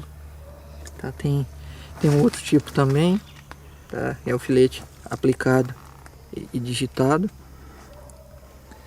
Tem também bases de vaso de estilo globular. Esses aqui, geralmente a pintura era preto e vermelho sobre um fundo branco, né? Que é o padrão das terras baixas. E o corpo era globular, às vezes zoomorfo, representava onça ou algum outro animal. Geralmente era onça. A preservação aqui é relativamente boa. Por quê? Porque aqui o manejo é feito por agricultura familiar. Então eles estão aqui, eu acho que a família do Zé, que é o proprietário, está explorando a área há cerca de, sei lá, 40, 50 anos. Então eles usam rodízio, agora tem uma plantação de papaya, mamão aqui. E eles cultivam mandioca e algumas frutíferas. Então o impacto do implemento, no caso a enxada, o enxadeco, o ferro de cova, é muito pequeno. Tá? E o sítio, a área é ocupada, sei lá, por 2, 3 anos com o cultivar, e depois vem a capoeira, então eles fazem o sistema de rotação. E isso causa impacto, qualquer ação humana causa impacto, mas não é tanto como se fosse aqui uma área mecanizada.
Você é nascido aqui em Santarém? Sou nascido em Santarém.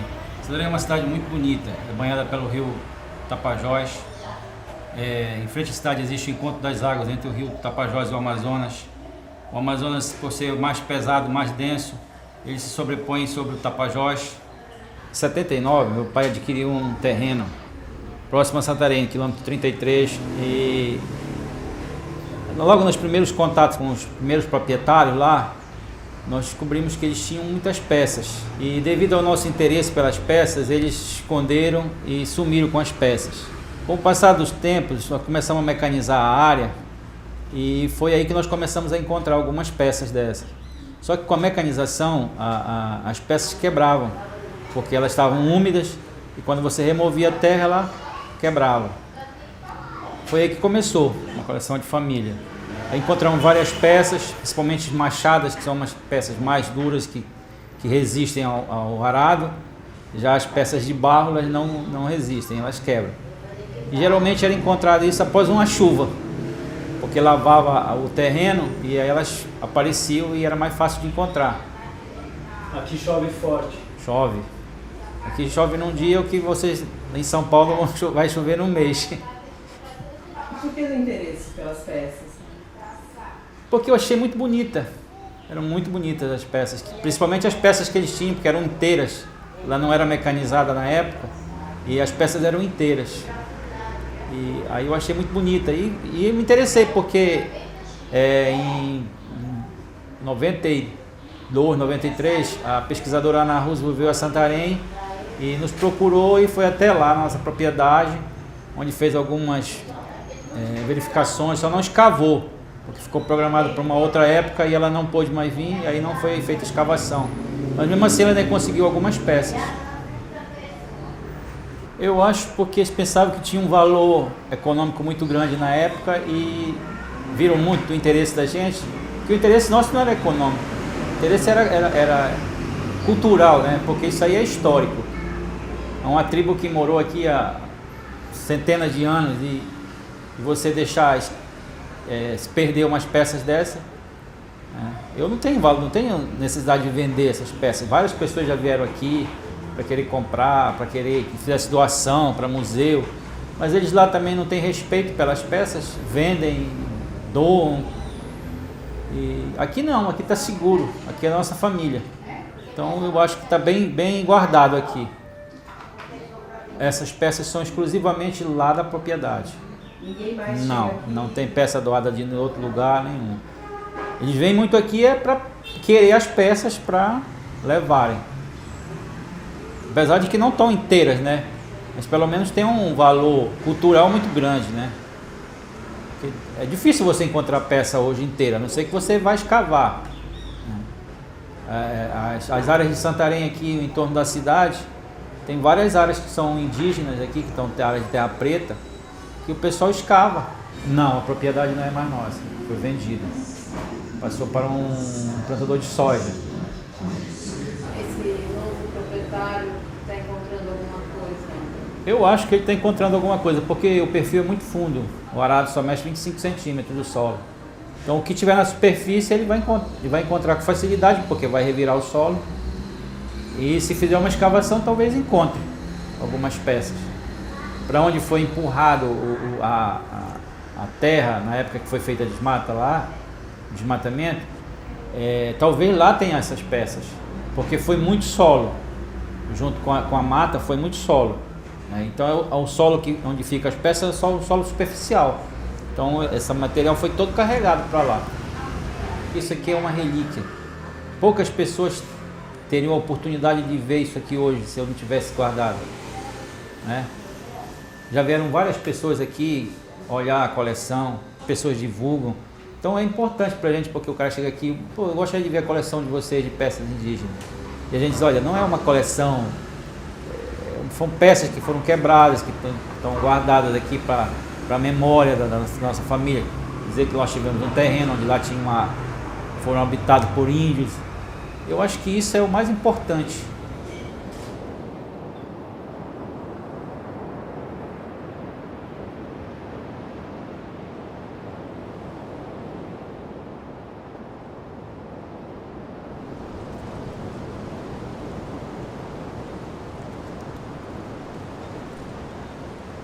Óbidos está localizada à margem esquerda do rio Amazonas, sendo aqui a parte mais estreita, com 1.892 metros de largura.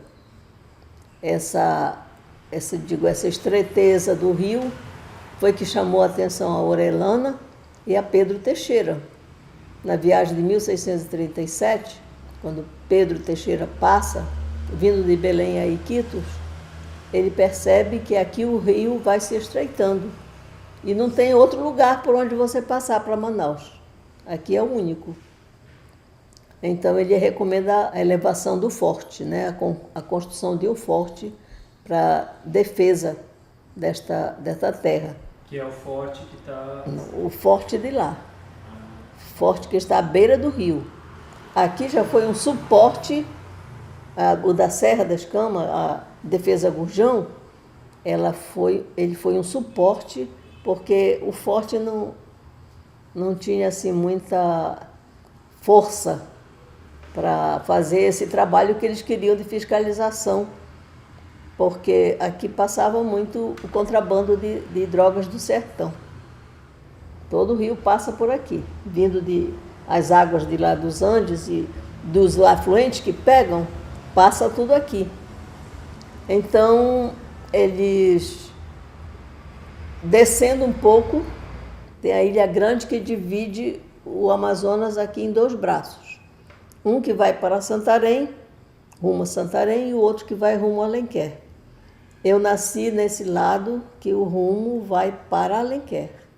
E a ascendência da senhora? A gente fala, né, o povo brasileiro é um povo mestiço. Mestiço, né? sim. A gente acolheu tanta gente, tem os indígenas que moravam aqui, chegaram os europeus, chegaram os africanos. E a ascendência da senhora? Os meus antecedentes estão lá em Portugal. São de Portugal. Depois a mistura, porque chegando aqui, a mistura não tem outra saída, né? Nós estamos aqui no Museu Integrado de Óbidos. Este museu foi fundado em 2 de outubro. Hoje está fazendo quantos anos? 2 de outubro de 85. O museu está fazendo 28 anos. E a finalidade principal era implantar e manter um núcleo museológico, para que este museu fosse assim o retrato da vida desta cidade. Então, as pessoas doaram todas essas peças que estão aqui, algumas foram compradas, mas a maioria foi toda doada pela população.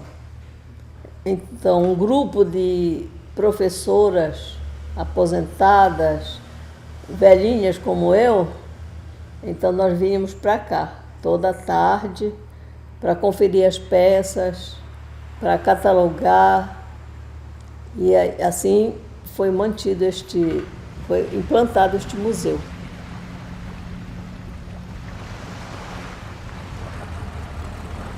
Por natureza, é uma cidade cultural. O povo gosta da arte, gosta da cultura, gosta da música.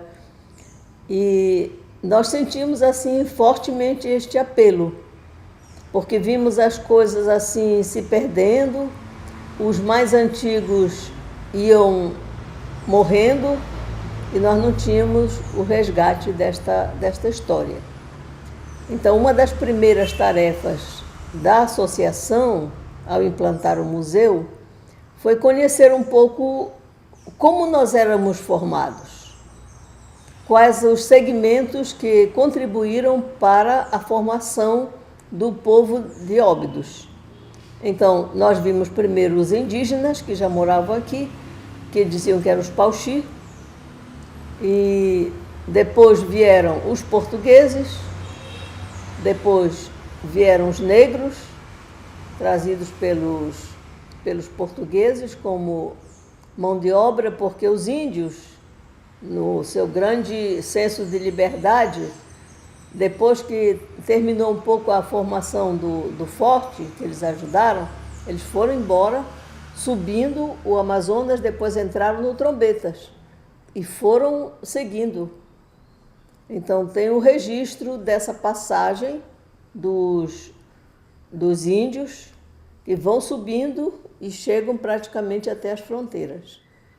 Então os indígenas, os portugueses que chegaram aqui, os negros, depois teve um contingente judeu vindo do Marrocos e os italianos também que vieram para cá, um grupo de italianos, e também daqui do Brasil mesmo, um grupo que influenciou muito foi a vinda dos nordestinos.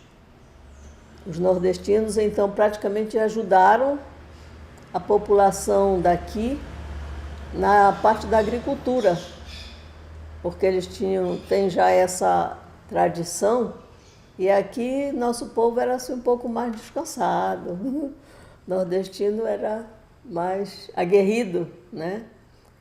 marcado pelo sofrimento, pela resistência, estão chegando aqui com uma terra boa, se lançaram à agricultura, sobretudo o plantio de arroz, né, que aqui a gente não conhecia muito. Vindo um grupo depois dos maranhenses e que ajudaram muito. Então, esses segmentos formaram a população de Óbidos. O que realmente nos motivou é ver que atrás de cada peça dessa, tanto do artefato indígena, que é o que mais toca a gente, porque é daí que nós viemos, né? Todos nós temos essa consciência, nossa origem está aí, nos indígenas que moravam aqui.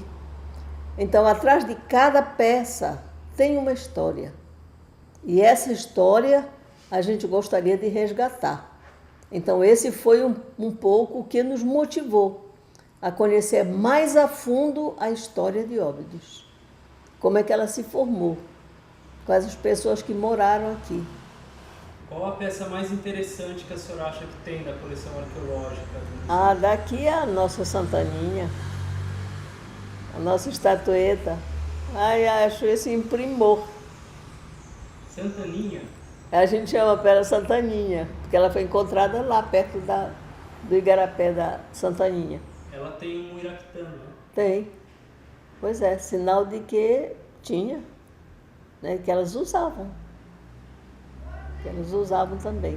Eu fico assim, me reportando para a pessoa que fez essa estatueta. Retratar aquilo que eles viviam, né? Porque a vida é retratada ali naquela peça, né?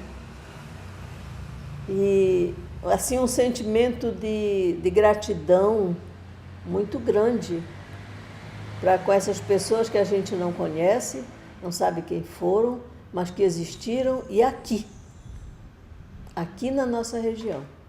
E quem deu valor para eles? Ninguém, né? Ninguém.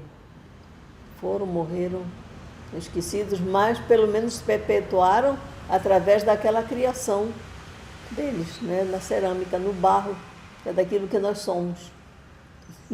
A senhora se identifica? Muito, muito, muito. A senhora acha que esse acervo de objetos é uma memória? Uma memória eterna, né? Uma memória eterna de tudo aquilo que eles passaram. E a gente fica pensando, poxa, perdemos tudo isso. Perdemos. Como é que eles viviam? Como foram se localizar lá neste João Brás? Vocês vão ver amanhã lá como é que a gente chega lá e como é que eles acharam esse lugar. Como é que viveram ali. Né? Uma coisa assim que nos emociona muito. Eu, pelo menos, me emociono muito quando vejo essas peças. O que me chama muito a atenção é aquela pintura. Aquela pintura, porque ela deve ter ficado quanto tempo debaixo d'água e ela permanece, né? De que é feito aquilo, que tinta é essa, né? Que não vai, né? E assim um pouco a majestade dela, o que ela expressa, né? Essa majestade assim de se firmar. É muito bonito. Na altura do fio. Não. Mais para baixo. Mais embaixo. Aí. Um pouco mais embaixo. Aí.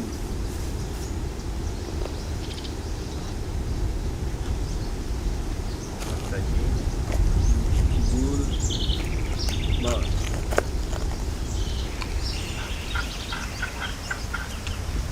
Aí. Legal. Tá bom. Meu nome é Mário Alberto Farias Pinto. Eu nasci em Óbidos, né, dia 30 de outubro de 1959. Nós estamos no João Brás. Minha infância passou aqui no João Brás e na Primavera, né? Que era onde a gente tinha casa, lá na beira do rio Amazonas. No inverno a gente ia para lá, no verão a gente vinha para cá. Meu avô comprou aqui o João Brás, né, para fazer uma estância de pecuária, né, para criação de gado. E daí veio também as outras coisas, que é uma área muito bonita, farta, né? E aí também ficou também para a gente vir morar. E em vez de ficar lá no Rio, a gente vinha para cá porque tinha muito peixe, tinha muita fartura, coleta de ovos, e a gente ficou aqui, passando o verão. No inverno a gente ia para lá. Nós saímos de Óbidos, né, 5h30 da manhã, nós se encontramos lá na frente do hotel, né, baixamos e se encontramos no porto já para pegar o barco, né, baixamos o rio Amazonas 1 hora.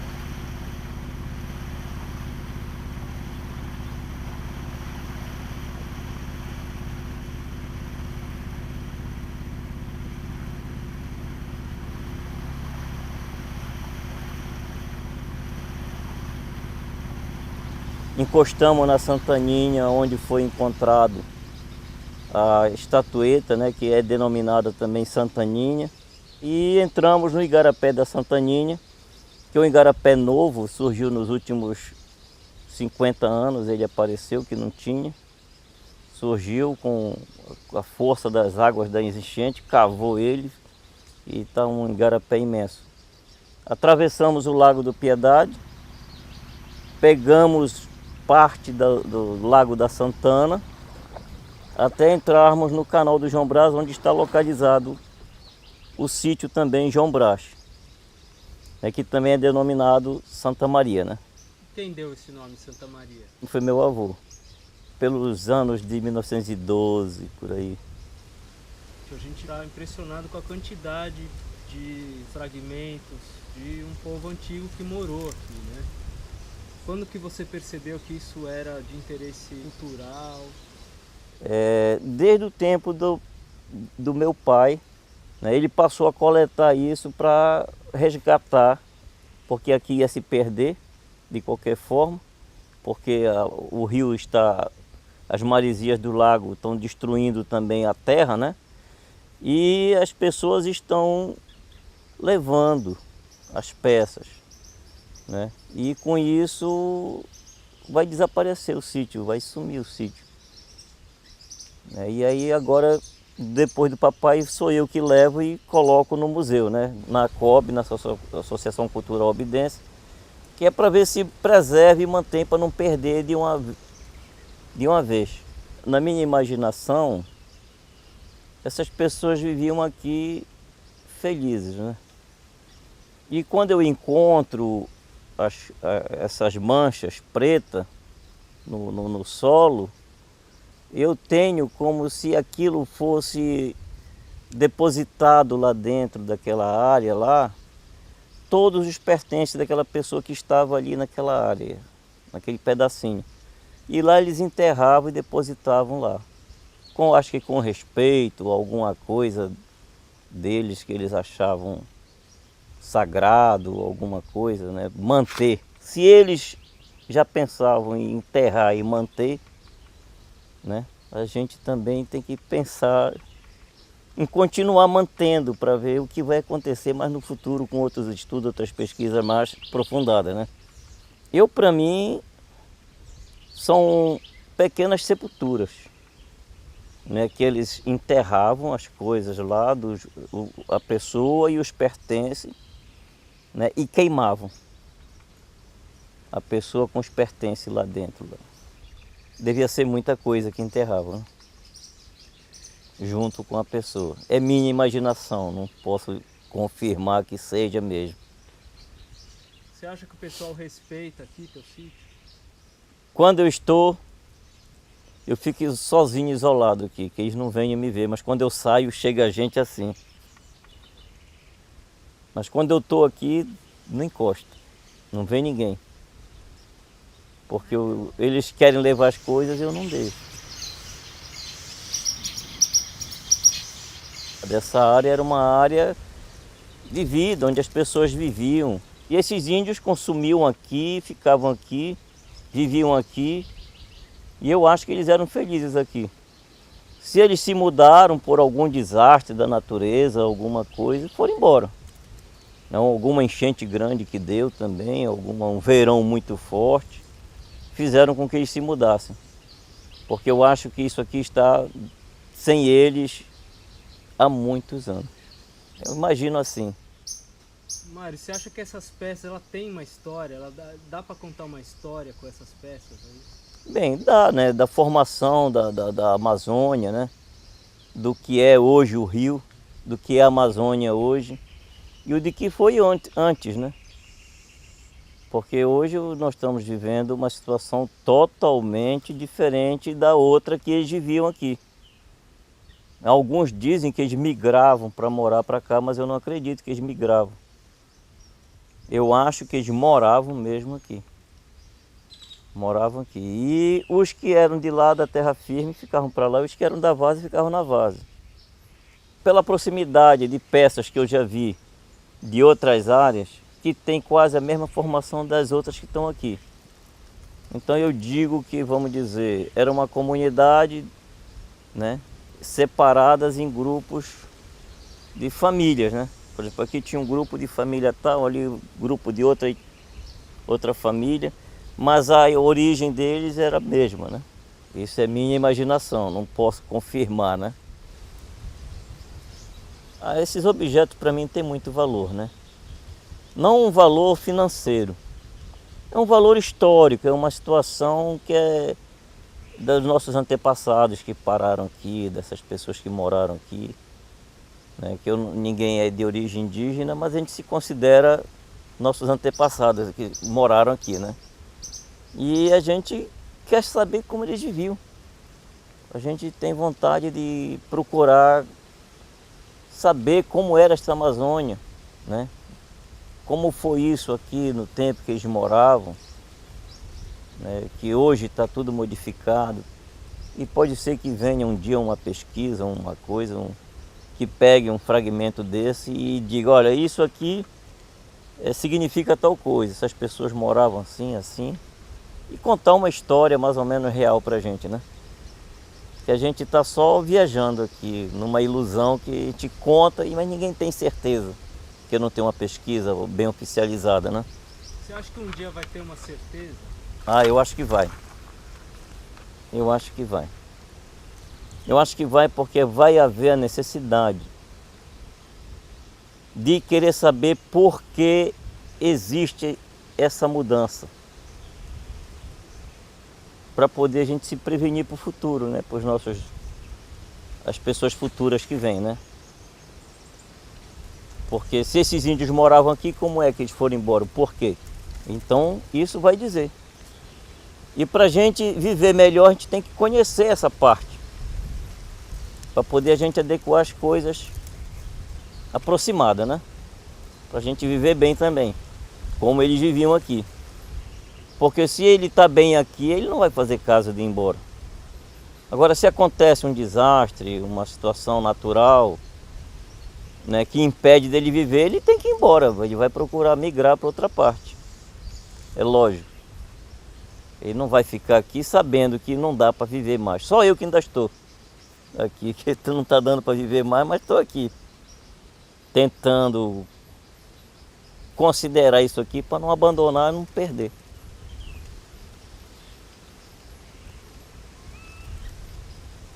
E nós estamos aí. A hora que for preciso vir alguém visitar, eu trago, a gente vem, a gente conta a mesma história. Às vezes surge uma nova história, a gente aumenta mais um pouquinho, né? Mas a gente está aqui para isso.